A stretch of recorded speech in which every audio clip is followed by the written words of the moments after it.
দু মাসের মাথায় ফের ফাঁকা ফ্ল্যাটে চুরি দমদমে। এবার নৈশ প্রহরীহীন একটি বহুতলে দুটি ফ্ল্যাটে হানা দিল দুষ্কৃতীরা।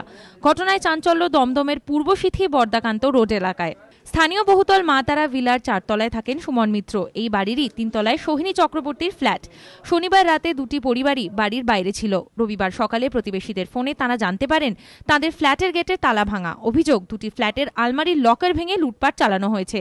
সুমন মিত্রর দাবি, তাঁর ফ্ল্যাট থেকে নগদ টাকা, ল্যাপটপ এবং গয়না মিলিয়ে প্রায় লক্ষাধিক টাকার চুরি হয়েছে।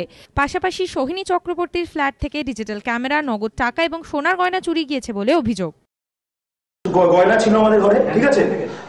আলমারির লকারটা ভাঙা হয়েছে, আলমারির লকার থেকে বার করা হয়েছে সমস্ত কিছু, সোনাদানা ছিল, ঠিক আছে। আমার ল্যাপটপটা ছিল, ল্যাপটপের মধ্যে অনেক দুর্মূল্য জিনিসপত্র ছিল, যেগুলো ভীষণ ইম্পর্টেন্ট ডকুমেন্টস, অনেক ফটো ছিল, সেগুলো সব নিয়ে গেছে। তালাটা এখান থেকে ভাঙা হয়েছে, নিচের থেকে যে কমন তালাটা থাকে ওটাকে ভাঙা হয়েছে, কোনো কিছুতে হিট করে তালাটাকে ভাঙা হয়েছে। চুরির তদন্ত করছে দমদম থানার পুলিশ। রবিবার ঘটনাস্থলে যান দমদম থানার আইসি প্রবীর চট্টোপাধ্যায়। প্রাথমিক তদন্তের পর পুলিশের ধারণা, শনিবার ভোররাতে হানা দেয় দুষ্কৃতীরা।